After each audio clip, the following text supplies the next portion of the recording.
गुरुर्ब्रह्मा गुरुर्विष्णु गुरुर्देवो महेश्वरः गुरुः साक्षात् परब्रह्म तस्मै श्री गुरवे नमः। ओम शंकरं शंकराचार्यं केशवं बादरायणं सूत्रभाष्यकृतौ वन्दे भगवन्तौ पुनः पुनः।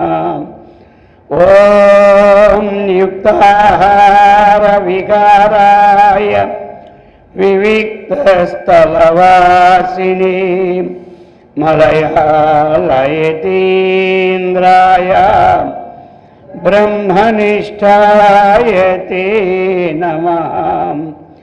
ॐ कृष्णं कमलपत्राक्षं पुण्यश्रवणकीर्तनं वासुदेवं जगद्योनिं नौमि नारायणं हरिम्। ॐ सर्वमङ्गलमाङ्गल्ये शिवे सर्वार्थसाधिके शरण्ये त्र्यम्बके गौरी नारायणि नमोऽस्तुते। ॐ सहना भवतु सहनौ भुनक्तु सह वीर्यं करवावहै तेजस्विनावधीतमस्तु मा विद्विषावहै। ॐ शान्ति शान्ति।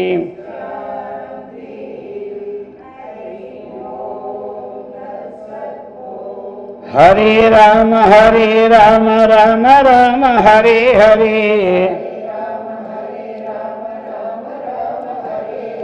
हरे कृष्ण कृष्ण कृष्ण हरे हरे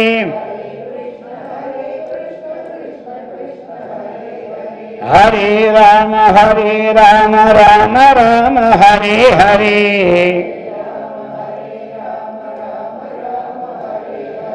हरे कृष्ण कृष्ण कृष्ण हरे हरे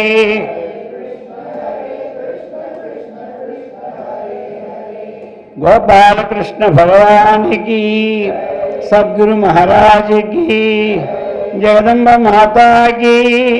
हर पार्वती पते हर हर महादेव। పవిత్రాత్మ స్వరూపులకు ప్రియాత్మ బంధువులారా, శ్రీమద్ శంకరాచార్య విరచిత ప్రబోధ సుధాకరం ఆనుగ్రహిక ప్రకరణం 236వ శ్లోకం. నిహతః పపాత హరినాం హరిచరణాగ్రేణ కువలయా పీడః తుంగోన్మత్తమతంగ పతంగవత్తు దీపకస్యాగ్రే.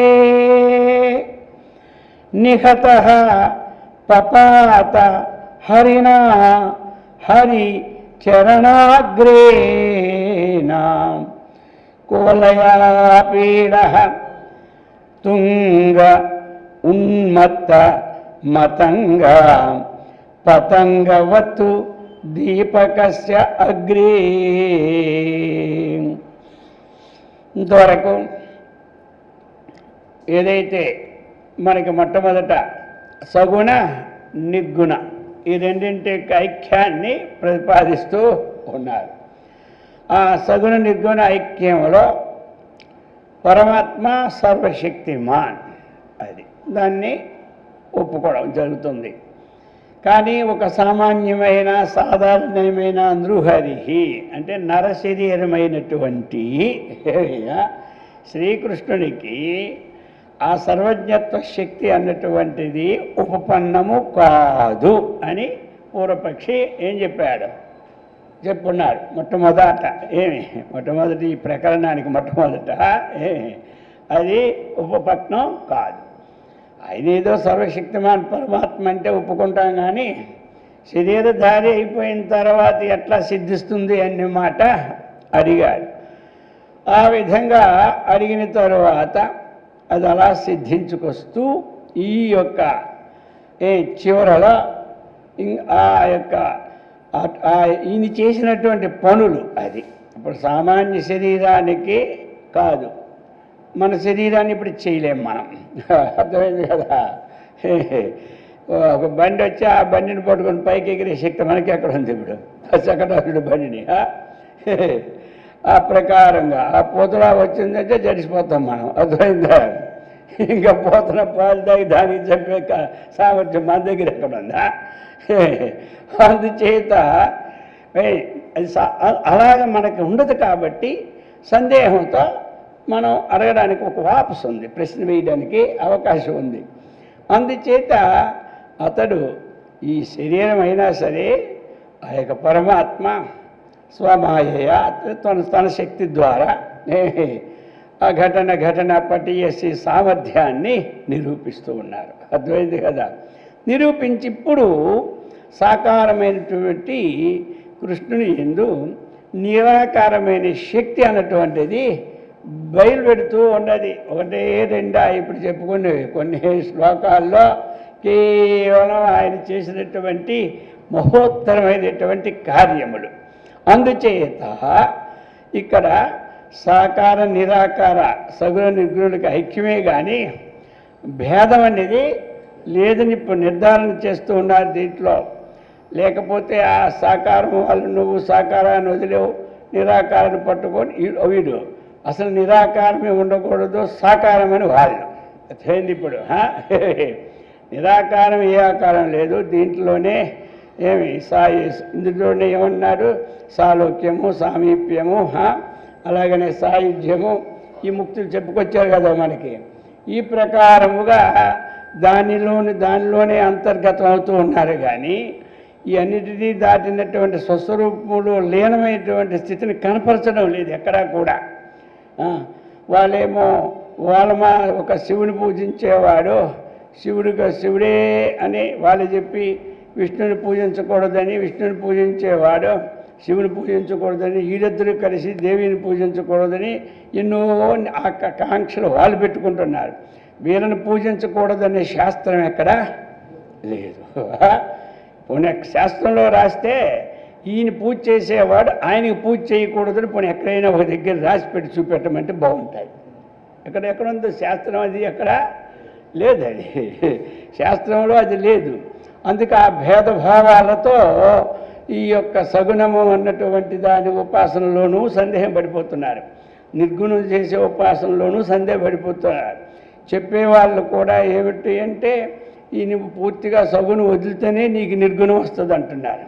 నువ్వు నిర్గుణాన్ని పట్టుకుంటే సగును రాదంటున్నారు, సగును నీకు ముక్తిని ఇవ్వదంటున్నారు. ఇటువంటి భేదాభిప్రాయాలు ఉన్నాయి కాబట్టి ఈ ప్రకరణం సగుణ నిర్గుణ ఐక్య ప్రకరణం. అది సగుణాన్ని ఉపాసించు, నిర్గుణాన్ని ఉపాసించు. నీ ఉపాసించినటువంటి శీలత దేని ఎందు ఉన్నది? నీకు సగుణం దేని నుంచి వచ్చింది? నిర్గుణం నుంచి వచ్చిందే సగుణం. తర్వాత మధ్యలో ఉన్న సంబంధం తర్వాత చూసుకుంటాం ఏమంటారు. అందుచేత వచ్చింది. అందుచేత అటువంటిది ఆ పరమాత్మ శక్తి లేదు అనడానికి లేదు. అర్థమైందా? లేదంటే ఒకలో శక్తి ఉంటుంది.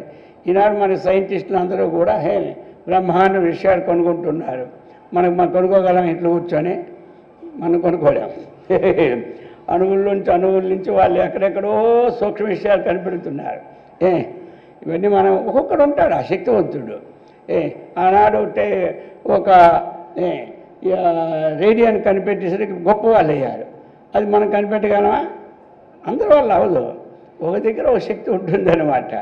ఈనాడు అది పోయి ఇది పోయి ఇప్పుడు టెక్నాలజీ అంతా చేతిలో చేతిలో వైకుంఠం ఇప్పుడు మనకి ఉన్నది. ఇప్పుడు అర్థమైంది. ఇప్పుడు చేతిలో వైకుంఠం చేయి చూసేసరికి వైకుంఠం కనబడినట్టుంది అంతా. అందుచేత శక్తి లేదనడానికి వీలు లేదు.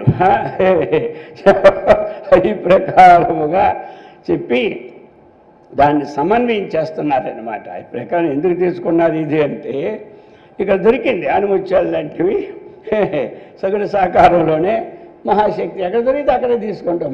మనకి వాదమా భేదమా రెండూ లేవు. వాదము లేదు భేదము లేదు, అభేదమే. వాదరహితమైన అభేదమే మంది. వాద సహితమైన భేదం లేదు.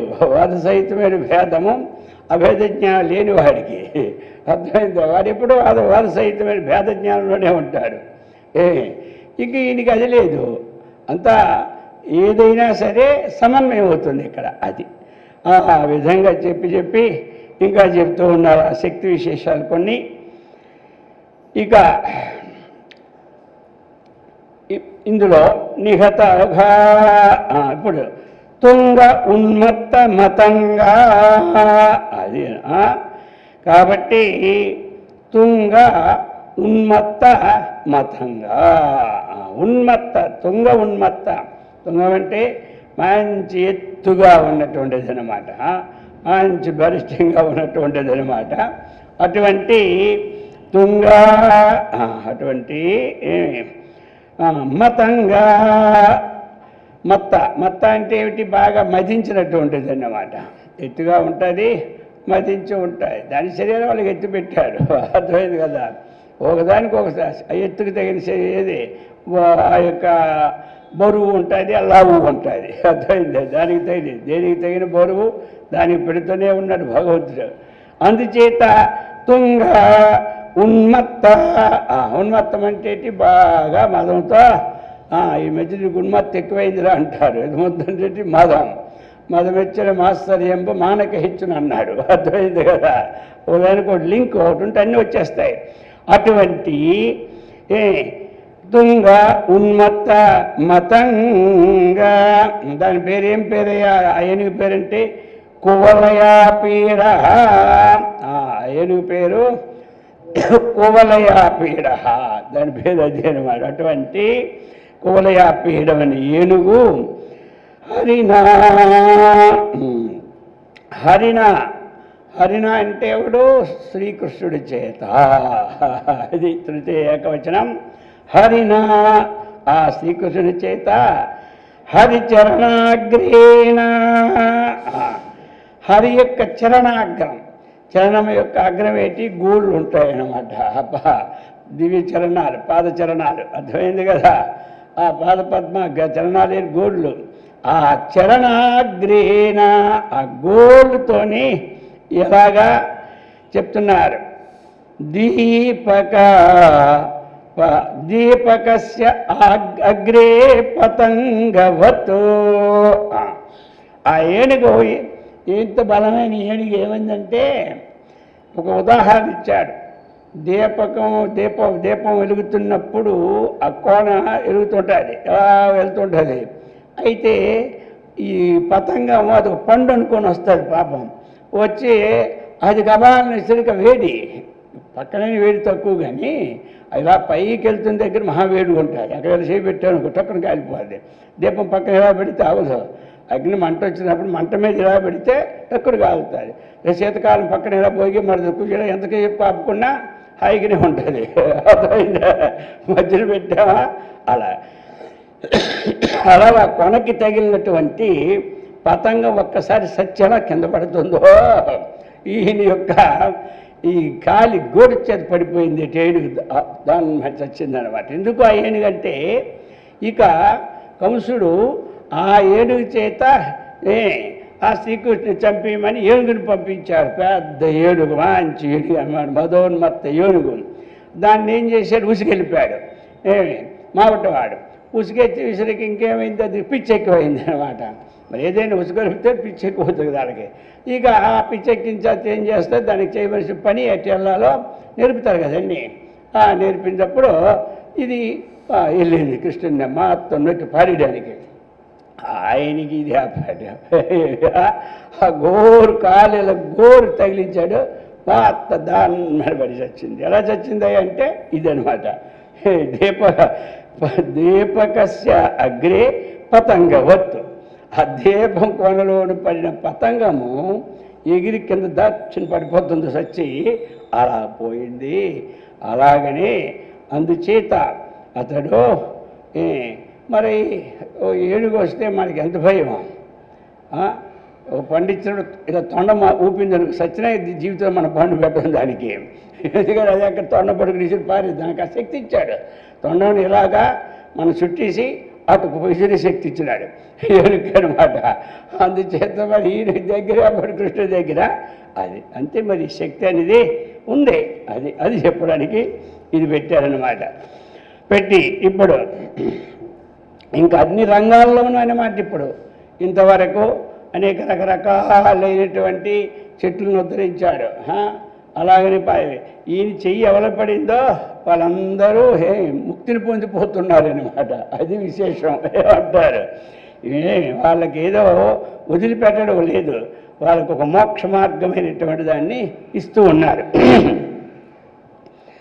ఇక 237 యుద్ధమిషా సహ రంగే శ్రీరంగేణ అంగసంగమం ప్రాప్య ముష్టికచానూరాఖ్యౌ యయతు నిశ్రేయసం సపదీ.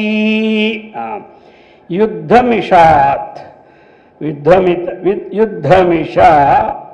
యుద్ధమిషాత్ సహ రంగే శ్రీరంగేణ అంగసంగమం ప్రాప్య ముష్టిక చానూరాఖ్యౌ యయతు నిశ్రేయసం సపదీ. ఇక ఏం చేశాడంటే కంసుడు ఇలా కాదు, ఈ విధంగా వీడికి అందులో మహా గొప్ప పేరు గలవారనమాట. మల్ల యుద్ధ విశారదులు అంటారు.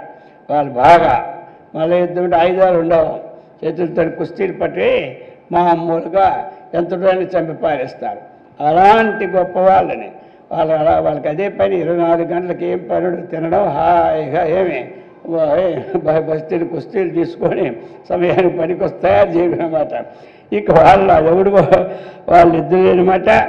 ఒకడు ముష్టికుడు, ఇంకొకడు ఎవడు చానూరుడు అనమాట. వీళ్ళిద్దరూ ముష్టిక చానూర ఆఖ్యవు పేరు కలిగినటువంటి వారు వీళ్ళు.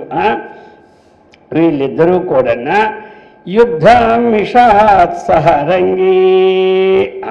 ఎలాగంటే మల్ల యుద్ధం అనే నెపంతో పోయినారు అక్కడికి. శ్రీకృష్ణుడు బలరాముడు ఉంటుంటే అక్కడ సమీపంలో పోయినారన్నమాట ఇద్దరు కృష్ణుడి దగ్గరికి. రంగే రంగే అంటే యుద్ధ రంగమందు, ఆ మల్ల యుద్ధ రంగమందు శ్రీరంగేనా. మరి ఈనాడు సామాన్యుడా, ఈయన శ్రీరంగుడు అనమాట అంటారు. ఇక రణరంగంలో ఆరితేరిపోయినటువంటి వాడు శ్రీరంగుడు, శ్రీకృష్ణుడు అనమాట. శ్రీరంగం అంటారు కదా అక్కడ, శ్రీరంగధామేశ్వరి, ఇంకా అది కూడా ఒకటి ఉంది ఇంకా ఆ యొక్క తమిళనాడు. అందుకు శ్రీకృష్ణుడితో అంగసంగమం. వీళ్ళ యొక్క అదృష్టం ఏమిటి అంటే ఎలా చచ్చినారు చేస్తున్నారు కానీ శ్రీకృష్ణుడి యొక్క అంగములతో సంగమైంది వీళ్ళకి. అది అనమాట అక్కడ, అది విశేషం. అర్థమైందా? ఆ శ్రీకృష్ణుడి అంగములతో ఎప్పుడైతే సంగమైందో ఆ స్పవరీనికి వచ్చింది. ఆ వచ్చిన చేత వీళ్ళు ఏమైపోయారు, శరీరాన్ని విడిచిపెట్టిన వారు వెంటనే నిశ్రేయసం ప్రాప్య, అంగసంగం ప్రాప్య, ఆ అంగసంగాన్ని పొందారు కాబట్టి వీళ్ళకి నిశ్రేయసం అంటే శీఘ్రముగా, సపది అంటే వెంటనే, నిశ్రేయసం మోక్షాన్ని యయతు పొందిరి. ఏదో మోక్షం అంటే వాళ్ళకి తగిన ఒక స్వర్గం అనుకో, ఆ డైరెక్ట్ మోక్షం వీళ్ళకి ఎవరికి ఉండదు. అర్థమైంది కదా. మళ్ళీ ఏదో పనికి మళ్ళీ జన్మ ఎత్తుకుంటానా అక్కడికి వెళ్ళి మళ్ళీ అంతేగాని వాళ్ళు చేసే పనులకి మరీ నిత్యమైన జన్మలు రావాలి కదా. ఈయన సాంగత్యం పడింది కాబట్టి పోయి మళ్ళీ జరగాలి. ఆ విధముగా ఈ ఇద్దరు ముష్టిక చాణూరుడు అర్థమైందా?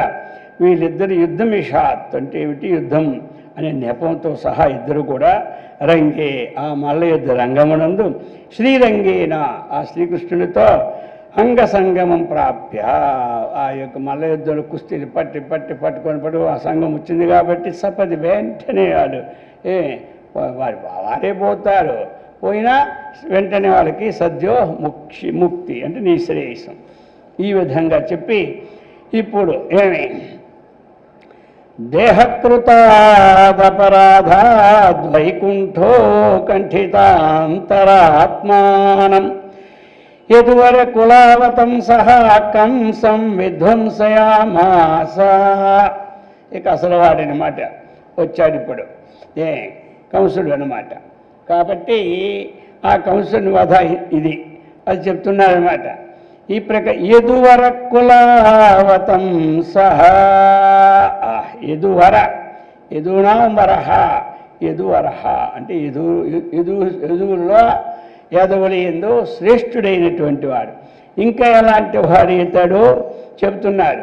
యదువర కులావతం సహా ఆ కులానికే అవతం సహా మంచి ఒక భూషణమైనటువంటి ఒక శిరోమణి లాంటి వాడు.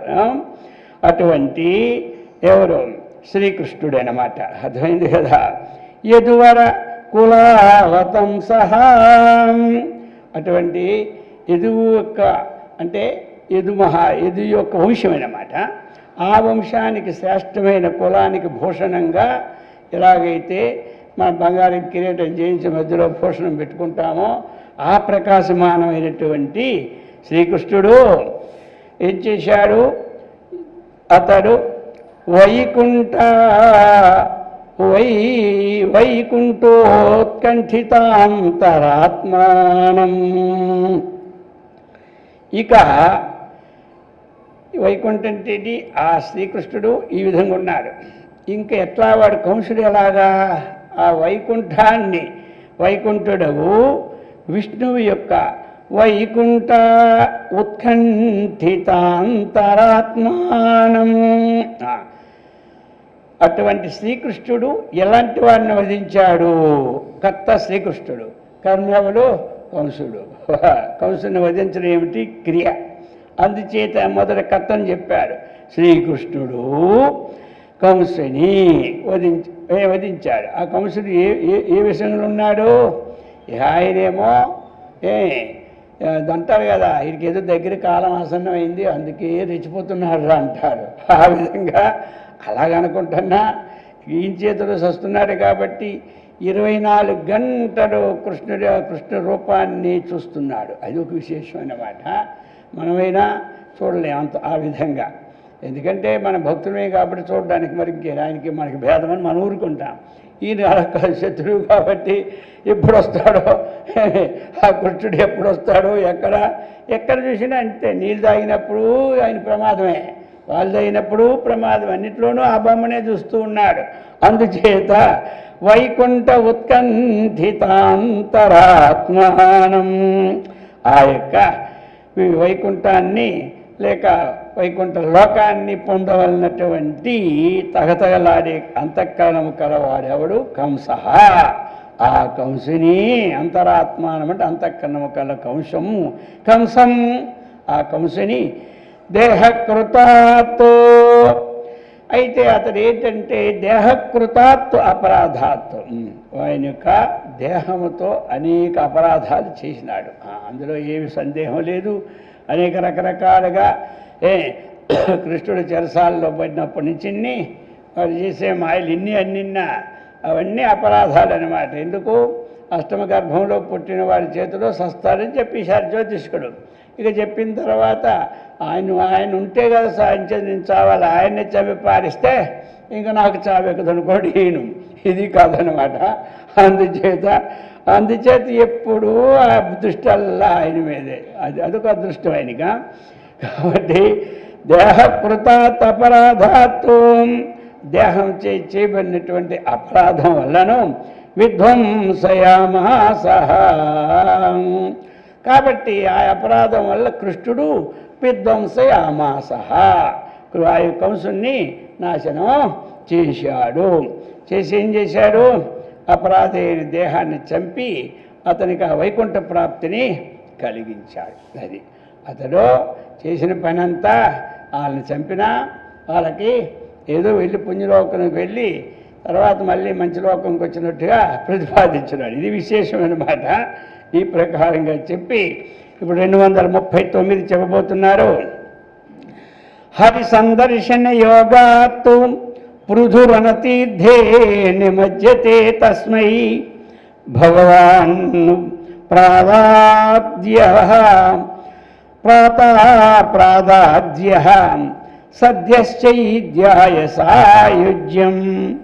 హరి సందర్శన యోగాత్ పృథురనతీర్థే నిమజ్జతే తస్మై భగవాన్ ను ప్రాతాత్ యః సద్యః చ చైద్యాయ సాయుజ్యం.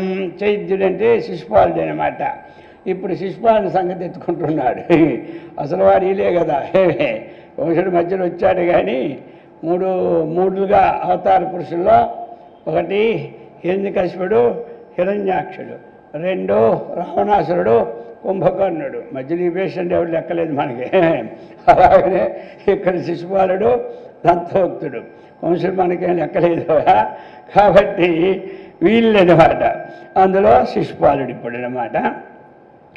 హరి సందర్శన యోగాతో ఇది ఏమిటంటే ఎప్పుడైతే కృష్ణుడు పుట్టాడో పుట్టినప్పటి నుంచి ఎప్పుడూ ఆయన కనబడితే ఆయన యుద్ధానికి రెడీ అనమాట. ఏదో కారణం చేత ఈయన ఒక 99 తప్పులు వాళ్ళకు ఏమి నేను క్షమిస్తాను ఒక మాట ఇచ్చేశాడు ఏదో సందర్భంలో. అర్థమైంది కదా. కాబట్టి ఆ 99 సార్లు యుద్ధం చేసినా ఊరుకున్నాడు అనమాట. ఇక 100వ యుద్ధానికి దిగిన సందర్భంలో హరి సందర్శన యోగాత్ అటువంటి యోగా పృథు రణ తీర్థే ఇదొక తీర్థం అనమాట. అదేనే యుద్ధమైన తీర్థం ఇది అంటారు. అది గంగా తీర్థం, ఇది యమునా తీర్థం, అది త్రివేణి తీర్థం, ఇక్కడేమి తీర్థం ఇది యుద్ధం అనే తీర్థం అనేవాడు. స్థలం యుద్ధం తీర్థం అంటే ఒక స్థలం అన్నమాట. అది పుణ్యస్థలం, మంచిది. అలాగనే మరి యుద్ధం కూడా ఏమిటి? యుద్ధం నతో వా ప్రాప్సే స్వర్గం జిత్వా వా భోక్షసే మహ్యం. యుద్ధంలో మనకి స్వర్గలోకం వచ్చిందంటే ఏదైనా పుణ్యం చేస్తేనే స్వర్గలోకం వస్తుంది. అర్థమైంది కదా. ఏ పుణ్యం? యుద్ధంలో ఈపు చూపెట్టుకోకుండా ఏం గెలిస్తే గెలిచాడు, సస్తే సచ్చి యుద్ధం చేస్తే వారికి స్వర్గలోకం పోతాడు. అందుచేత ధర్మక్షేత్రే కురుక్షేత్రే అన్నాడు. ఆ కురుక్షేత్రం ధర్మక్షేత్రము కదా. అక్కడ అడుగుపెట్టిన తర్వాత ఏమైనా ధర్మరాజుకి బుద్ధి మారిందా అని అడిగాడు అనమాట.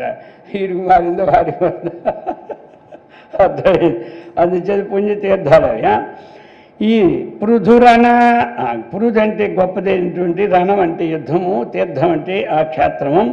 అటువంటి స్థలమునందు నిమజ్జతే ఆ తీర్థంలో మునిగినటువంటి తస్మై అది అందులో కూడా మునగడమే, అది స్థానమే అనమాట. యుద్ధం అందులో మునిగిపోయాడికి ఏం తెలియదు. అది అటు ఇటు చూడ్డు. సరైన వాడైతే వెళ్ళినప్పుడు ఏమీ చూడ్డు. అది గెలుపా నష్టమా ఆయన చేయవలసిన కర్తవ్యాన్ని తన నేర్పరితనంతో చేసుకొని పోతుంటాడు. అది అనమాట. ఆ ప్రకారముగా అందులో నిమజ్జతే తస్మై చేద్యాయాం తస్మై చైద్యాయ ఆ చేదిదేశరాజు అనేటువంటి ఆ శిశుపాలునకు భగవానుడైనటువంటి శ్రీకృష్ణ పరమాత్మ ఏం చేశాడు? చైద్యుడికి సాయుజ్యం అంటే ఏమిటి? అందులో పోయాడు. ఆయన యుద్ధంకి ఎవడొస్తాడు, వచ్చినట్టు పోతాడు, లెక్క ఇంక చూడక్కలే. సద్య ప్రాదాప్తో ఆయనకి ఇచ్చాడు, ఆ యొక్క సాయుధ్యాన్ని ఇచ్చాడనమాట. ఆ యొక్క సాయుధ్యము అతని సాయుధ్యం. యోగముక్తి మొత్తం మీద ఇదేమో ఏమి ఆత్మజ్ఞాన ముక్తులు కావు ఇవి. అది ముక్తి చూశారంటే ఏమీ లేకపోయినా వాళ్ళకి ముక్తి వచ్చిందే, సత్య మనకి ముక్తి వచ్చిందే, మళ్ళీ అదో డౌట్. అందుచేత ఇది ఇదేనా ఒక స్వర్గలోకంకి వెళ్తే అబ్బా నేను ముక్తి పొందామంటారు. అర్థమైంది కదా. ఇది అప్పుడు మనకి ఇప్పుడు మంచి మాకు ముక్తి కలిగింది అంటారు. మనకు ఒక అద్దెల్లో ఉన్న సొంతిల్లు కట్టుకున్నాం అనుకోండి, ఏమంటారు, ఇప్పుడు మా ముక్తి కలిగింది. అది ముక్తే కాదు, ఇదనమాట. దీనికన్నా అది సొంతం. అలాగా ఆ విధముగా ఇంతవరకు ఏంటిది, ఆ యొక్క ఎవరో ఆయన శిశుపాలుడు, ఆ శిశుపాలునికి అతడు ఆయన తప్పులు మండించిన ఆ 100వ తప్పులో ఆయనకి యుద్ధంలో ఆయనకు ఓడించి, అంటే ఆయన్ని వధించి ఆయనకు ముక్తి ఇచ్చాడు. ఇక ఆ విధంగా అయిన తర్వాత ఇప్పుడు చెప్తూ ఉన్నారు 240. మీనాధిభిరవతారై నిహతాః సుర విద్విషో బహవః నీతాస్తే నిజరూపం తత్ర చ మోక్షస్య కా వార్తా.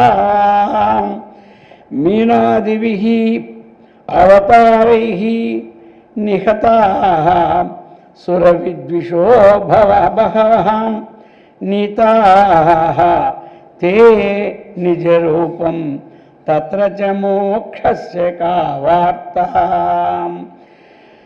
ఇక్కడ ఏమిటంటే సుర విద్వష, ద్విట్ అంటే శత్రువు, ద్విట్ ద్విషౌ ద్విష.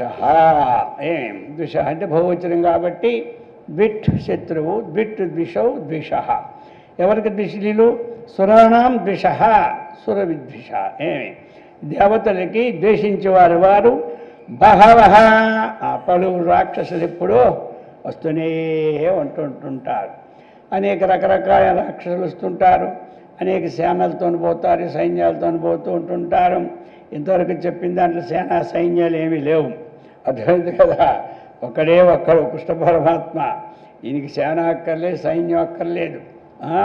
అందుకని ఈయన కోరుకున్నాడు అర్జునుడు. అందుకే కృష్ణుడు ఎన్నిసార్లు అడిగాడు, తెలివి తక్కువ పని చేసావని. అర్థమైందా? నీకు ఎన్నిసార్లు చెప్పినా తెలివి లేదే అన్నాడు. ఏమిటి తెలివి అంటే, అన్ని అక్షోహిణులు మనుషులు జనం ఉంటే నన్నొక్కడిని ఎందుకు కోరుకున్నావు, అందుకనే రెండోసారి కోరుకోమన్నప్పుడు జ్ఞానం ఉండొద్దా అన్నాడు. పరీక్ష పెడుతూనే ఉంటుంటాడు. ఆయనేమంత తెలివి తక్కువడు కదా అర్జునుడు. ఇక్కడి నుంచి మన సికింద్రాబాద్ స్టేషన్ వరకు సున్నాలు పెడితే ఏమి లాభం ఉంది, పక్కన ఒకటి ఉంటాయి కదా. అలాగే నీ 14 అక్షరాలు ఉంటే ఏమి సున్నాలు, అవన్నీ సున్నాలే, నువ్వు ఉంటేనే దానికి విలువ అన్నాడు. సరి గ్రహించకపోమన్నాడు. అర్థమైంది కదా. ఎక్కడెక్కడ సూక్ష్మమైన చూస్తుంటాడు. ఈ ప్రకారముగా ఈ సుర విద్వేష బహవః. ఇక ఈ దేవతల్ని ద్వేషించే రాక్షసులు రకరకాలుగా కొల్లలు ఉంటుంటారు. ఆ దేవలోకం సుఖమాపాడా, ఏదో మనం ఇక్కడ ఉన్నప్పుడు అనుకుంటాం దేవలోకి వెళ్తే మంచిది అనుకోని, మనం ఉన్న వాళ్ళు హాయిగా ఉంటే సరిపోయింది. ఏదో ఎమ్మెల్యే ఎంపీ మంత్రి అయిపోదాం అనుకుంటాం.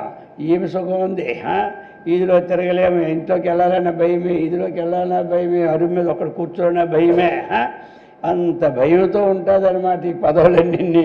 అందుకని ఆ భయం పోవడానికి పెడతారు ఒకరిద్దరిని. వాడి కాపులు అంగరక్షకులు, ఈ పక్క ఒట్టొప్ప కాపు కొట్టపైకి మధ్యలోనే నడవాలి. దూరం గెలిపితే వీళ్ళ సంబంధం మర్లేదు. కాబట్టి ఇది ప్రకారం ఇక వాళ్ళకి, అటువంటి వాళ్ళకి మీనాదివి అవతారై నిహతాః. అనేక మీనాదివి అంటే మత్స్య, కూర్మ, వరాహ, నారసింహ, అలాగనే రామో రామచ్చ, అలాగనే బుద్ధ, ఇది కలిగి ఈ అవతారాలు, ఈ 10 అవతారాలు కూడా ఎత్తి నిహతాః. ఈ అవతారముల చేత మీనాదివి అవతారై నిహతాః, రాక్షసు చంపబడ్డారు. అయితే వారు ఏమిటంటే నిజరూపం నీతాః. వాళ్ళకేమిటంటే నిజరూపం. నిజరూపం అంటే తన స్వకర్మానుఫలంగా పూర్వం నుంచి వస్తున్నటువంటి జన్మల్నే వాళ్ళు పొందుతారు. కానీ ఇప్పుడు చెప్పిన తరహాలో వాళ్ళకి ఇంకొక దగ్గరికి పోరు. వాళ్ళ కర్మానుసారంగా ఉన్న జన్మలు ఏవైతే ఉన్నాయో వారు ఆ జన్మల్ని పొందు అని చెప్తున్నారు. నీతాస్తే నిజ రూపం, ఆ జన్మలు పొందుతారు. కానీ తత్రచ అస్మిన్ విషయే, ఈ విషయంలో మోక్షస్య కా వార్త, ముక్తికి సంబంధించిన వార్త ఏమీ లేదు. వాడు మాటిమాటికి ఎవడు వస్తుంటాడు, వాడు కొడుతుంటాడు, వాడు చెబుతుంటుంటారు, ఇవన్నీ రకరకాలు ఉంటాయి కదా. వాళ్ళ విషయంలో వాళ్ళు ఎక్కడికి ముక్తి కాదు. వారి పూర్వజన్మ కర్మానుసారంగా వస్తున్నటువంటి ఆ భావాల్లో ఆ జన్మలో పొందుతారు. అది అన్నమాట. అది చెప్పుకొచ్చారు. ఆ విధంగా చెప్పి 241 ఏ యదునందన నిహతాః తే తు న భూయః పునర్భవం ప్రాపుః తస్మాదవతారాణామంతర్యామి ప్రవర్తకః కృష్ణః. ఏ యదునందన నిహతాః తే తు న భూయః పునర్భవం ప్రాపుః తస్మాత్ అవతారాణాం అంతర్యామి ప్రవర్తకః కృష్ణః. ఏ అంటే ఎవరైతే యదునందన నిహతాః, యదునందనేన నిహతాః, యదునందన నిహతాః, ఆ యొక్క శ్రీకృష్ణుడి చేత ఎవరైతే చంపబడ్డారో తేతో వారు మాత్రం భూయః తిరిగి పునర్భవం న ప్రాపుః, వాడి పుట్టుకే లేదని చెప్పేశారు. ఇంక గొడవ లేకుండా. ఎందుకంటే ఆ శ్రీకృష్ణుడిని తగిలి ఆ యొక్క పాపాలన్నీ కూడా ఇక అక్కడ లేదు అంటే వారికి ఆ క్షణంలోనే అటువంటి బ్రహ్మజ్ఞానముడికి ఉత్పత్తి అయిపోతాడు. అది అనమాట. లేకపోతే ఎలా పోతాడంటే కుదరదు. ఇది అర్థమైంది. పునర్భవం లేదు అంటే అది వీలు పడదు. ఎలాగంటే వాళ్ళకి ఈ అటువంటి ఒక విశేషమైన శక్తి వచ్చి వాళ్ళకి జన్మ లేకుండా ఉండాలి. కానీ మామూలు పొందరంటే ఇది ఏమిటంటే కొన్ని ఎలా ఉంటాయి అంటే పొందరు అన్నదానికి ఇక్కడ మరి బ్రహ్మజ్ఞాని కాకపోతే ఎలా పొందుతారు అన్నటువంటి విషయం ఇక్కడ ఉదయం అవుతుంది. అది గ్యారంటీ పదం అన్నమాట. అందుచేత ఇలాగా ఒకవేళ ఇక ఆ సమయంలో ఆ శ్రీకృష్ణ పరమ దివ్యానుగ్రహం చేత వాడికి ఆ బ్రహ్మ ఉత్పత్తి, ఎందుకంటే ఈయన చేసిన దానితో కర్మలన్నీ క్షయమైపోయినా తన స్వరూప జ్ఞానం లేకపోతే ముక్తి పొందడం నా భూతో నా భవిష్యతి. అది సిద్ధాంతం. అది అందులో రాద్ధాంతం పెట్టడానికి కుదరదు ఎవరు అనుగ్రహించినన్నా. అయితే మనం ఇప్పుడు ఏం చేసుకోవాలి? ఆలోచన ఈ మొక్క వచ్చింది కాబట్టి ఈ మొక్క మనకి ఇక్కడ ఏమిచ్చారు?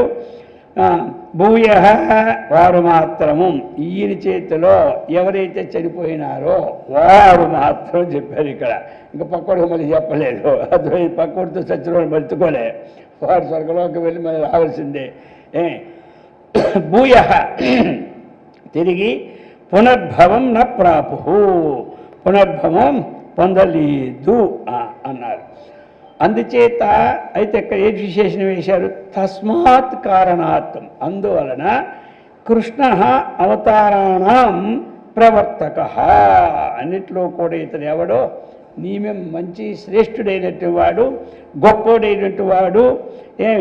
కాబట్టి అవతారాలన్నింటినీ ప్రవర్తింపచేసినటువంటి పరమాత్మ స్వరూపుడు అన్నటువంటిది అంతర్యామి, అందరినీ నియమించినట్టు ఏకైక ఈశ్వరుడు ఎవరయ్యా అంటే అటువంటి శ్రీకృష్ణ పరమాత్మను తీసుకొచ్చారు శ్లోకంలో. ఇక్కడ మనకొన్ని డౌట్ ఎక్కడ వస్తుంది అంటే తేతు వారు మాత్రం భూయ తిరిగి పునర్భవం మరలా న ప్రాపుః పొందలేదు అంటే అక్కడ కొన్ని ఏమిటి అంటే అతిశయోక్తితో ఉంటాయన్నమాట. అతిశయోక్తి ఉంటుంది. అతిశయోక్తి లేకుండా మనం తీసుకోవాలంటే వారికి ఇతని అవ్యాజ కరుణా కటాక్షం చేతను చేయి పడింది కాబట్టి ఆ ప్రారంధ ఆగామి సంచితం పోవడానికి తగినటువంటి ఆ బ్రహ్మజ్ఞానాన్నైనా కలిగించిన శక్తిని ఇవ్వాలి. ఇచ్చినప్పుడే పోతుంది, లేకపోతే పోదు. బ్రహ్మజ్ఞానం కలిగించే శక్తి వాళ్ళ కృష్ణ పరమాత్మని చెల్లినప్పుడే జన్మకు రాహిత్యం. అంతేగాని మామూలు ఇప్పుడు అలాగైతే అన్ని దగ్గరలో కూడా వచ్చేయాలి కదా మోక్షం. ఇప్పుడు మోక్షం రావాలంటే శ్రీశైలం శిఖరం దృష్ట్యా పునర్జన్మ నవీజితే అంటాడు, మా కాశ్య మరణ ముక్తి అంటారు. అక్కడ ముక్తి అంత సత్యనారాయణ ముక్తి కానీ అర్థమైందా, ఈయన చేతిలో పోయిన వారి ముక్తి కానీ అంటే సందర్భం ఒప్పుకోదు. అర్థమైంది కదా. అక్కడ మరి సందర్భం సమన్వయం లేకపోతే ఈ వాక్యం వృధాగా ఎందుకు రాస్తారు వ్యాసులని మళ్ళీ మనకు వస్తుంది. అర్థమైంది కదా.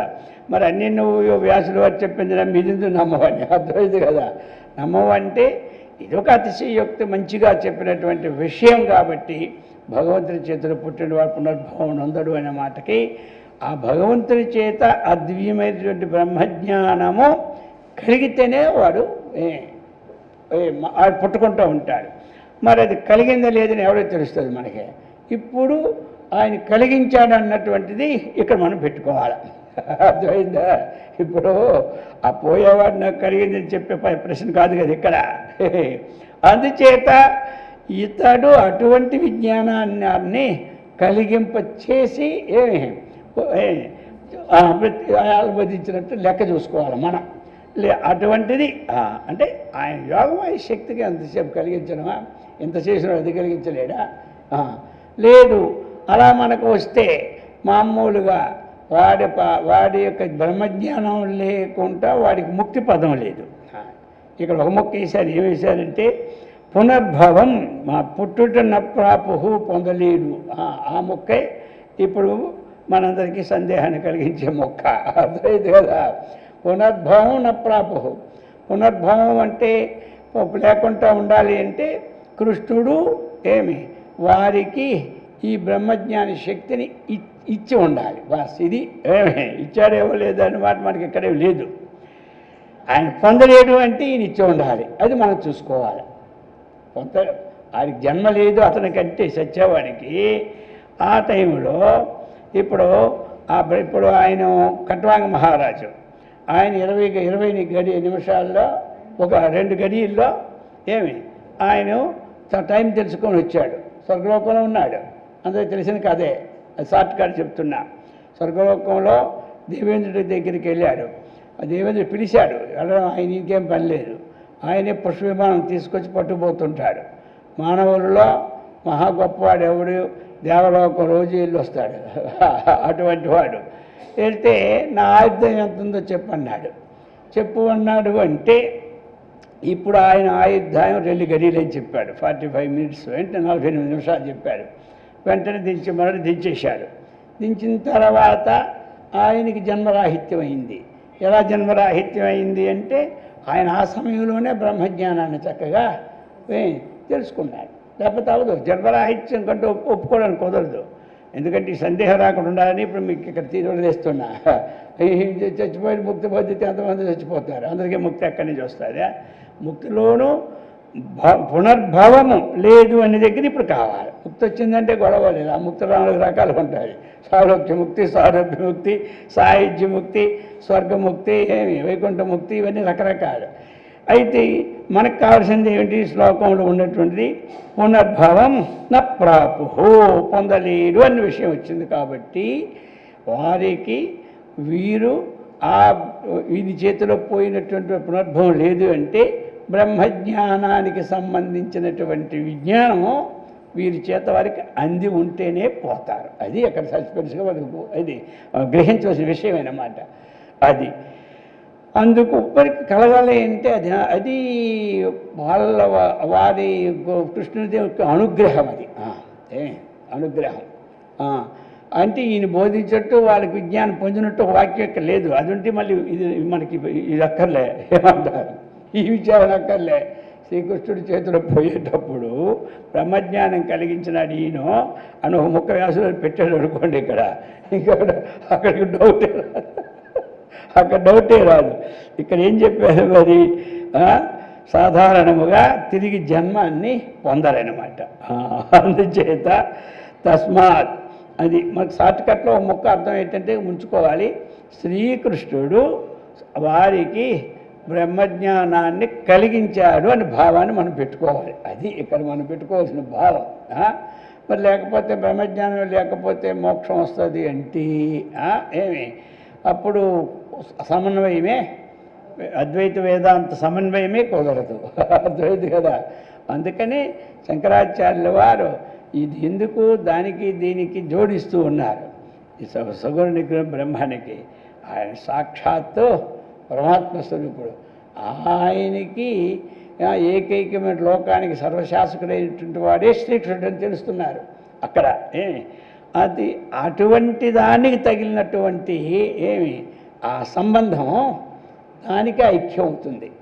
ఎవరికైతే అహం బ్రహ్మాస్మి బ్రహ్మైవాస్మని జ్ఞానం కలిగిందో వానికి ఏం కలిగిపోయింది? బ్రహ్మతో సంబంధం కలిగిపోయింది కాబట్టి వారికి జ్ఞానమో లేదు.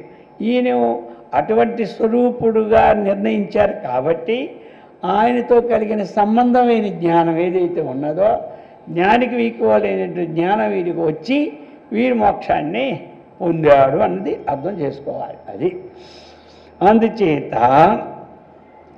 ఎందుకు అంటే ఈ మొక్క ఉంది కాబట్టి నేను చెప్పు దీనికోసం అది డౌట్ ఇలా ఉండిపోతుంది. నా భూయ పునర్భవం ప్రాపు అని చెప్పేశారు కదా. అది అందుకు ఈ ప్రకారముగా ఎవరైతే యదునందన నిహతాః ఆ శ్రీకృష్ణుని చేత జయింపబడ్డారో అంటే శ్రీకృష్ణుని చేతిలో చనిపోయారో తే వారు మాత్రమని చెప్పారు. ఇంక పక్క వారిని తీసుకోవాలి. ఇక్కడ తే తు వారైతే, తే తు తు అంటే అయితే, తే అంటే వారైతే అంటే వారు మాత్రమే. భూయ పునర్భవం న ప్రాపు వారికి మళ్ళీ పునర్భవం అంటే పుట్టడం అనేది న ప్రాపు లేదు. లేదు అంటే కృష్ణుని చేతే వాళ్ళు ఆ దివ్యమైన జ్ఞానాన్ని పొందినవారు అని మనం అర్థం చేసుకోవడం అది సహజం. అది కాబట్టి ఇక తస్మాత్ ఆ కారణం వల్ల కూడా ఇప్పుడు కృష్ణభగవానికి వచ్చిన విశేషం చెప్తున్నారు. తస్మాత్ మరి ఇంతవరకు ఇటువంటి పునర్భవం లేని స్థితిని కలిగించేవారు ఎవరు లేడు. అర్థమైందా? తస్మాత్ ఆ కారణాల వల్ల కృష్ణ అవతారాణం ప్రవర్తక ఆ పరమాత్మ స్వరూపుడే కాబట్టి ఈ అవతారాలన్నిటినీ కూడా దుష్ట శిక్షణ శిష్ట రక్షణలో ఆయన ప్రవర్తకుడు అయినాడు.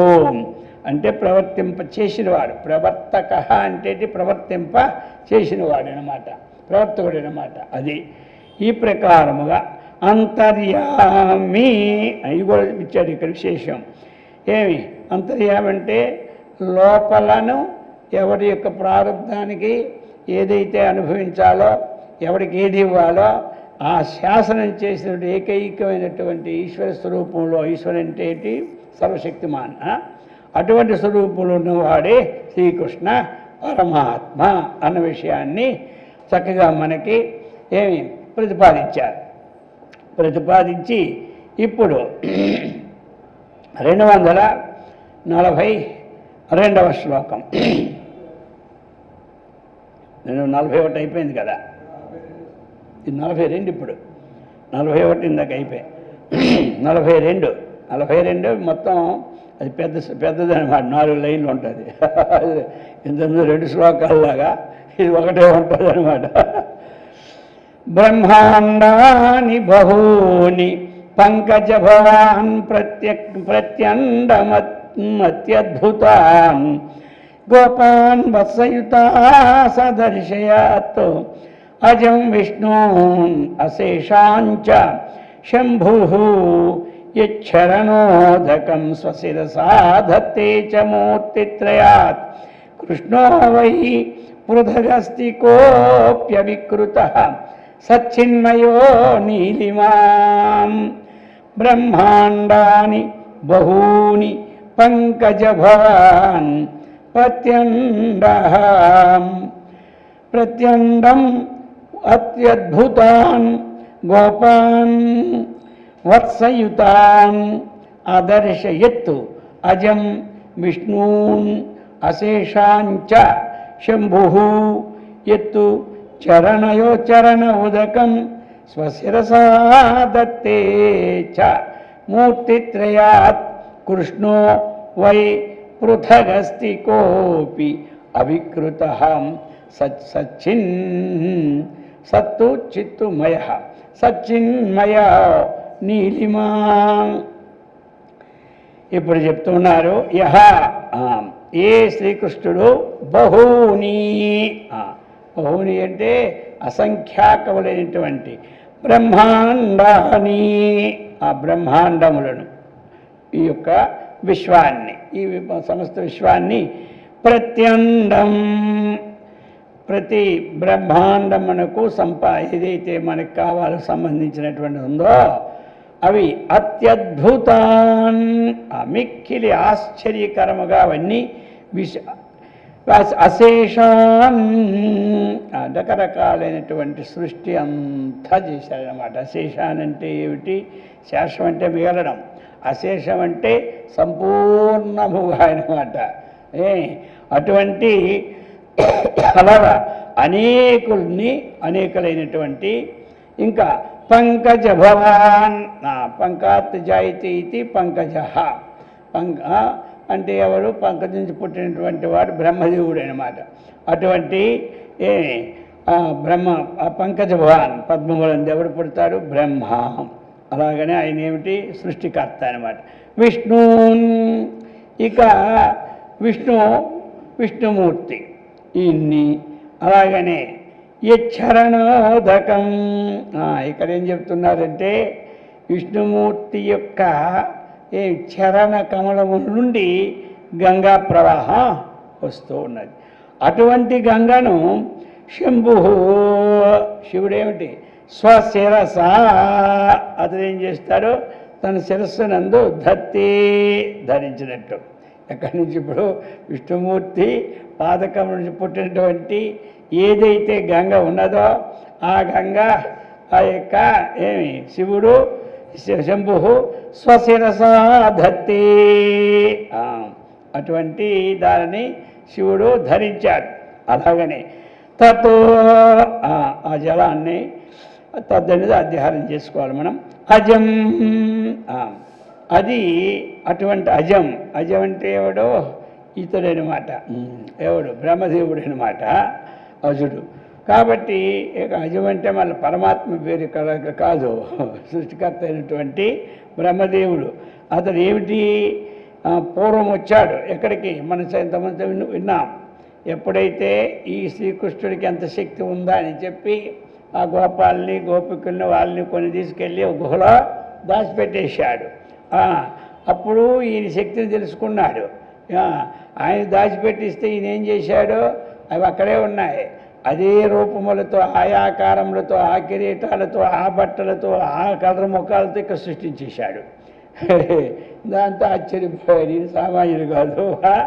ఇప్పుడు నేను ఎక్కడో దాచిపెట్టాడని ఈ విరోధానికి యుద్ధానికి ఏమీ లేదు. ఇది చేయకుండా ఈయనే స్వయంగా సృష్టించాడంటే ఈయన సృష్టికి ప్రతిష్ఠ చేసిన విశ్వామిత్రుడు అనంతం కదా. అలాగే ఈయన మహా గొప్పవాడిని అప్పుడు నమ్మాడు. అందుచేత అటువంటి బ్రహ్మకు ఆయన యొక్క గర్వం అనేది పోయింది. ఇది చూపెట్టేసరికి ఏమైంది? నేనే సృష్టికర్త అనే గర్వము పోగొట్టాడు. ఈయనే మహా గొప్పవాడు అన్నటువంటిది ఆయనకు వచ్చేసింది. అదర్శయతు ఆ విధంగా అజం ఆ బ్రహ్మకు అదర్శయతు చూపించాడు తన యొక్క శక్తిని. సహా ఆ చూసినటువంటి వాడు కాపీ ఒకానొకడు అతని యొక్క వర్ణన చేస్తూ ఉన్నారు. ఇప్పుడు ఆ చూపించినటువంటి వాడు ఎవరు? శ్రీకృష్ణ పరమాత్మ మనం కదా. అతనికి ఇప్పుడు విశేషాలు చెప్తున్నారు. కాపీ ఒకానొకడైనటువంటి అతను ఎవడు? అవికృత ఏ వికారము లేనివాడు. అవికృత పరమాత్మ స్వరూపానికి ఇవి అన్వయం. అతడు పరమాత్మయే శ్రీకృష్ణుడు. ఇంకా అతడికి పరమాత్మకి తేడా లేదు అని నిర్ధారణ చేస్తున్నారు.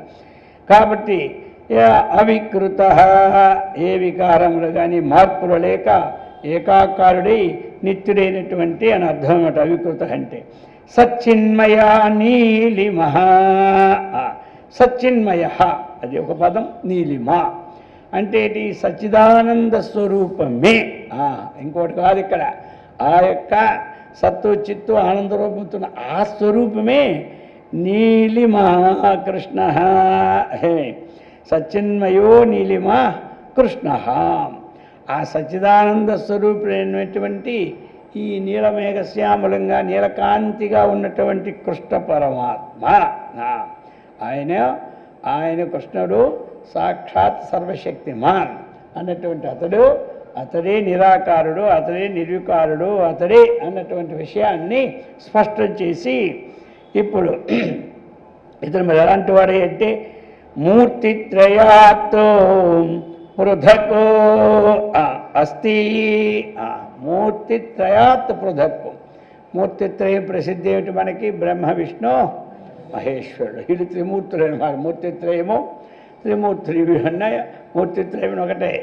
వీళ్ళే కదా సృష్టికి మొట్టమొదటి నుంచి ఉన్నవాళ్ళు. 33 కోట్ల దేవతలు అగ్రగణ్యులు ఎవరు అంటే వీళ్ళ ముగ్గురే. వీళ్ళే కష్టసుఖాలు వచ్చినా సరే వారి దగ్గరికే పోవాలి, ఇంకొక దగ్గరికి పోయినా తెచ్చేవాడు ఎవడు లేడు. అందుచేత ఇప్పుడు ఇటువంటి సచ్చిదానంద స్వరూపమైన శ్రీకృష్ణ పరమాత్మ ఎలాంటి వాడే అంటే మూర్తిత్రయాత్తో పృథక్. అదే అన్నమాట. ఇతడు ఎలాంటి వాడంటే ఈ మూర్తిత్రయాత్ పృథక్. మూర్తిత్రయాత్ అంటే బ్రహ్మ విష్ణు మహేశ్వరుడు కన్నా వేరైన వాడై అస్తి ఉన్నాడు సుమా అని అర్థం అన్నమాట.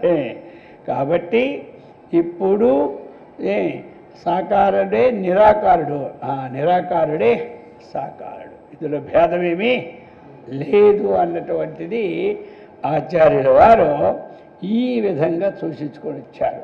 అర్థమైంది కదా. అందుకు మనము చేసినప్పుడే ఈ భావాలతో మనం ఎప్పుడైతే చేస్తూ ఉన్నామో ఇక్కడ చాలామంది ఏం చేస్తారంటే ఇక నిరాకారంకి వెళ్ళిన తర్వాత సాకార ముఖమే చూడకూడదని చాలామంది ఉంది. ఏమి వాళ్ళు ఏ ముఖం చూడకుండా ఉన్నాడు, ఈ ముఖం చూడకూడదు అది నేను అడుగుతున్నా. ఇప్పుడు ఇక్కడ ఎందుకంటే ఇప్పుడు లోకంలో ఏ ముఖం చూడకుండా ఉన్నాడు, అది ఏ ముఖం చూడ్డా సాకారమూర్తిని చేశాడు పూజ, ఆత్మజ్ఞానం నిరాకారం వచ్చింది, ఆయన వదులుకున్న ఆయన ఇష్టమే, చేయలేని సిద్ధాంతం లేదు, చేస్తే వదలాలని సిద్ధాంతం లేదు. ఏమైనా అర్థమైందా? సాకారమూర్తిని ఉపాసన చేస్తున్నాం మనం, కృష్ణుడే చేసామనుకోండి ఉదాహరణకి, ఆ కృష్ణుడి వల్ల మనకేమైపోయింది, నిత్య శుద్ధ బుద్ధ ముక్త స్వరూపుణ్ణు సచ్చిదానంద స్వరూపుణ్ణు ఆ పరబ్రహ్మము నేనే, కృష్ణుడికి నాకు భేదము లేదు, కృష్ణుడే నేను, నేనే కృష్ణుడు అని భావం వచ్చేసింది. ఇప్పుడు ఈ భావం వచ్చిన తర్వాత నేను ఎవరికి పూజ చేయాలి ప్రశ్న వస్తుంది అన్నమాట. అర్థమైందే? భావం రాకముందు మనకంటే భిన్నమైన వాడు ఒకడు ఉన్నాడు కాబట్టి అతడు మనకు జ్ఞానాన్ని కలుగు చేస్తాడు, భక్తిని కలుగు చేస్తాడు, శక్తిని కలుగు చేస్తాడు, మనకి ఏది కావాలో అవన్నీ ఇస్తాడు అన్నటువంటి భావం మనకి ఉంటుంది. అర్థమైంది కదా. ఇప్పుడు అతడు నేను ఒకటేని భావం వచ్చిన తర్వాత ఇచ్చేవాడు లేడు, పుచ్చుకునేవాడు లేడు. ఈ భావం వచ్చిన తర్వాత ఇప్పుడు మనము ఎదుటి మూర్తిని మనం సేవించాలా వద్దా అని ప్రశ్న అన్నమాట. అర్థమైంది కదా. సేవించినా దోషం లేదు, సేవించకపోయినా దోషం లేదు. కానీ ఒక్కటి ఉంది, అందుకే భగవద్గీత యద్యదాచరతి శ్రేష్ఠ తత్తదేవే తరోజన అన్నాడు. ఒకవేళ నువ్వు చేయించలేదు ఇంట్లో, నీ కొడుక్కి విజ్ఞానం కలగకుండా వాడు చేసి మానేస్తాడు. మా నాన్నగారికి అలవాటే లేదంటాడు, ఇంట్లో దీపం లేదు, ధూపం లేదు, నైవేద్యం లేదు, అసలు దేవుడే లేదండి మా ఇంటికి అంటాడు. అందుచేత ఈయన ఏ స్థితిలో ఉన్నాడో ఉన్నా సరే ఇతరుల ఉన్నతికి మనం మన ధర్మ పరిరక్షణ కోసం చేస్తూనే ఉండాలి. చేస్తే తక్కువ అవుతామంటే ఏమి తక్కువలే, అదే ఆకారం. నీటి నుంచి వచ్చిన బుడగ నీటి కంటే భిన్నము కాదు, మట్టి నుంచి వచ్చిన కొండ మట్టి కంటే భిన్నము కాదు, బంగారం నుంచి వచ్చిన ఆభరణం బంగారం కంటే భిన్నము కాదు. ఏమి ఈ భావముతో ఈ ప్రపంచం అంతా అదే స్వరూపంగా మనం భావించుకొని అందరినీ ఉపాసన చేసుకోవచ్చు, అందరినీ ఆరాధించుకోవచ్చు. ఆరాధన లేకపోయినా ఏమి ఆ తత్వాన్ని నేనేనిదే అది ఆరాధన. ఏమి బాగా జ్ఞానం కలిగిన వారికి అది బ్రహ్మము నేననిదే అది అసలు ఆరాధన. ఏమి ఆరాధన. ఒకవేళ ఆరాధన చేసినా దోషమేమీ లేదు. ఆరాధన చేస్తే కిందకి దిగి వచ్చినట్టు లేదు. మేడ మీద ఉన్నాడు కిందకి దిగి కాదు, చేయకపోతే కిందడి మీద పైకి ఎక్కువ కాదు. ఈ లోకంలో ఇవి కొన్ని ఉన్నాయి, ఈ ధర్మ సందేహాలు చాలా మందికి. వచ్చిన తర్వాత నువ్వు ఇంకా అక్కడే ఉన్నావా, అక్కడ ఉంటే ఏమైపోయావు, అంతా బ్రహ్మమే. ఆయన చూసి ఇది పట్టుకుని ఇది బ్రహ్మంగానే భావించుకోమన్నాడు. ఏమంటారా?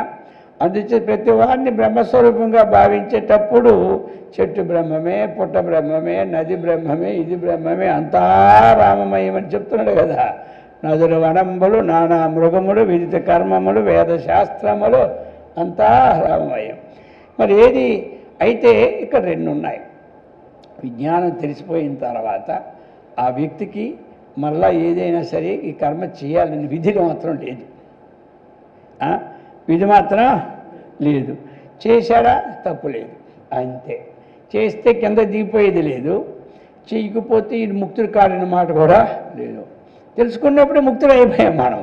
ఇప్పుడు తెలుసుకున్నాము ఆ బ్రహ్మజ్ఞానము, మనం ఏమైపోయాం? బ్రహ్మం అయిపోయినాం. బ్రహ్మవిద్ బ్రహ్మైవ భవతి అయిపోయినాం. ఒకవేళ మనం చేశామా? చెయ్యు, అంత బ్రహ్మమే. ఇప్పుడు దేని నుంచి ఏది పుట్టినది బ్రహ్మమే కదా. మట్టి నుంచి పుట్టిన రాయి అది బ్రహ్మమే, అది మట్టే కానీ దాని స్వరూపం వేరైంది. అర్థమైందా? రాయి గట్టిగా ఉంది, మట్టే ఉంది. అది ఎక్కడి నుంచి పుట్టిందంటే మట్టి నుంచే పుడుతుంది. మట్టి లేకుండా నీకు పుట్టుగా లేదు కదా. చెట్టే పుట్టదు, ఇంక రాయి ఎక్కడ పుడుతుంది వచ్చి? కిందంతా నీళ్ళే కదా. జలం మీద కదా పృథ్వీ ఉంది. పృథ్వీ నుంచి పుట్టిందంతా అదే. కాబట్టి ఈ చూసేవాడు ఆ రాయిని మట్టిని అన్నీ ఒక్కలాగే చూస్తారు. సమలోష్టాశ్మ కాంచన. ఆయన దాంట్లో అది ఎక్కువ తక్కువ లేదు, అంతా చైతన్య స్వరూపంగానే చూసుకుంటాడు. ఈ ఎక్కువ తక్కువలు మన ఉపాధిని పెట్టి చూస్తాం. కానీ చైతన్యము ఏకం సత్తు, అది ఒక్కటే. అందుచేత ఇది ఇక్కడ అది చెప్పుకొచ్చాడు ఇక శ్రీకృష్ణ పరమాత్మ. కాబట్టి అదర్శేత్ ఆ విధంగా ఇతడు చూపాడు. ఈ విశేషాలన్నీ బ్రహ్మదేవుడికి చూపెట్టాడు. ఇతనికి శక్తి ఉందా లేదంటే అన్ని విశేషాలు చూశాడు.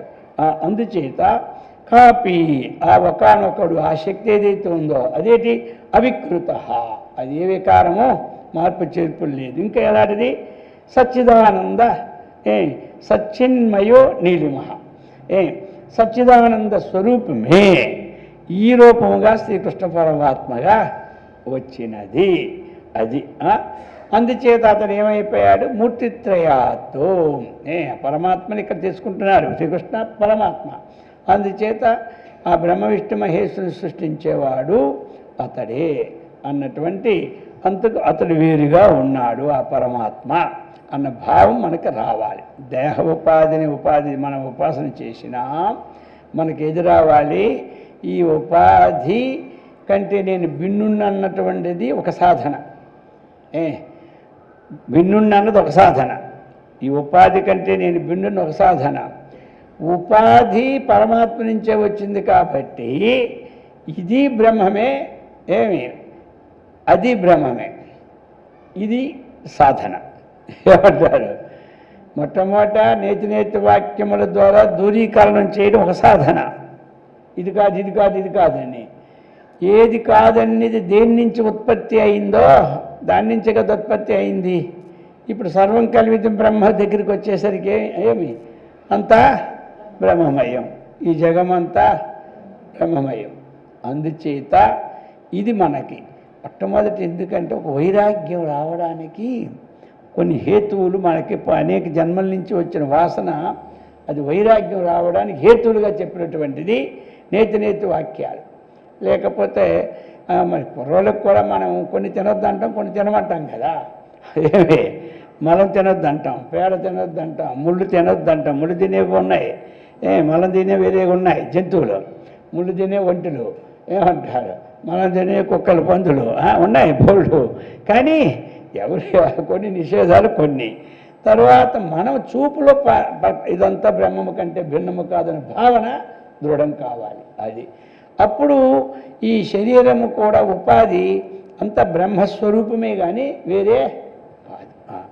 ఇప్పుడు ఇది బ్రహ్మముగా భావించినప్పుడు ఇక్కడ సగుణ నిర్గుణాలు వేరు చేయడానికి లేదు. ఇప్పుడు సగుణ నిర్గుణాలు వేరు చేయడానికి లేదు. అది ఏమి ఇది ఈ సిద్ధాంతంలో. అందుకనే ఆయన రెండవదే వస్తువు లేదు మన దృష్టిలో. రెండవ వస్తువు ఉన్నది అనుకుంటే అది బ్రహ్మము కంటే భిన్నము కాదు. ఇది సిద్ధాంతం పెట్టుకోవాలి. అర్థమైంది కదా. రెండవ వస్తువు అనేది ఆత్మ కంటే భిన్నమైన వస్తువు లోకంలో లేదు. ఉన్నది అంటే అది బ్రహ్మము కంటే భిన్నము కాదు. ఇది సిద్ధాంతం. ఉన్నది అంటే అది బ్రహ్మము కంటే భిన్నము కాదు. బ్రహ్మం వేరు, వస్తువు వేరు అనేది ఇక్కడ సిద్ధాంతం కాదు. మన సూక్ష్మంగా వెళ్ళిన కొద్ది ఈ జ్ఞానోదయం అయిపోతుంటుంది. విచారించగా ఇంకా అదే ఇది ఏది చూసినా బ్రహ్మమే కనబడుతుంది. మొట్టమొదటి శుకుడికి ఏం కనబడలేదు, వస్తువు కనబడ్డది. బాగా ఆయన శ్రవణ నిధిధ్యాసాలు చేసిన తర్వాత ఇప్పుడు ఎలా కనపడుతుంది, అంతా బ్రహ్మలం కనబడుతుంది అన్నాడు. వస్తువు మారింది ఏంటి? వస్తువు మారే దృష్టి మారింది. దృష్టి జ్ఞానమయం కృత్వ పశ్చేత్తు బ్రహ్మమయం జగత్. వస్తువు మారదు, దృష్టి మారిపోతుంది. దృష్టితో మనసు మారిపోతుంది. ఒక వస్తువు ఒక రోజు ప్రీతిగా ఉంటుంది, ఆ వస్తువే ఇంకో రోజు మనకు అప్రీతి అయిపోతుంది. ఇప్పుడు ఏది మారింది? వస్తువు మారింది, మనం మారా. వస్తువు అక్కడే ఉంటుంది, ప్రీతి అప్రీతులు మన దగ్గరే ఉన్నాయి. వీటిని ఏకత్వం చేసుకున్నటువంటి జ్ఞానమే జ్ఞానం. అందుచేత ఎందుకంటే అది లేకపోతే ఇది ఒక సమస్యలాగా ఉండిపోతుంది అందరికీ అందులోనూ.